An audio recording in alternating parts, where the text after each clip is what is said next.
యేసుక్రీస్తు ప్రభువు చెప్పిన ఉపమానములలో తప్పిపోయిన కుమారుడు ఇతడు తండ్రికి దూరముగా వెళ్ళిపోయి దుర్వ్యసనముల ద్వారా ఆస్తిని పాడు చేసి చివరకు ఆహారము లేక పందులు మేపుటకు కూలి పనికి కుదిరినను, పందులు తినుటకు ఆశించినను అది కూడా దొరకలేదు. అప్పుడు అతడు బుద్ధి తెచ్చుకున్నాడు. తప్పిపోయిన స్థితిలో ఉంటే చనిపోదునని గ్రహించి తండ్రి యొద్దకు వచ్చుటకు తీర్మానించుకున్నాడు. ఇదే మనస్సు మార్చుకొనుట. పందులను విడిచాడు. ఇదే మారు మనస్సు. తిరిగి తండ్రి యొద్దకు వచ్చి పాపినని ఒప్పుకున్నాడు. ఇదే మారు మనస్సు. తప్పిపోయిన కుమారుని వలె తండ్రి యొద్దకు తిరిగి రండి.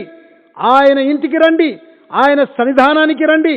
నూతనంగా జీవించడానికి ఆశించండి.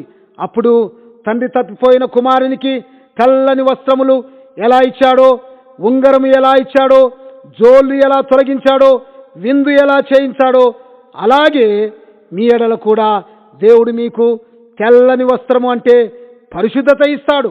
ఉంగరము అంటే దేవుని కుమారుడని, దేవుని కుమార్తె అని అధికారం ఇస్తాడు. జోళ్ళు అంటే దేవునితో సమాధాన స్థితి ఇస్తాడు. ఆహా, దేవునిలో ఎంత సంతోషము, ఎంత విందు! నేడే మారు మనసు పొందండి. మీ విషయమై పరలోకములో గొప్ప సంతోషము కలుగుతుంది. ప్రభు అయినటువంటి యేసుక్రీస్తు దేవుడు మీకిట్టి మారు మనసు అనుభవము దయచేయునుగాక. ఆమేన్.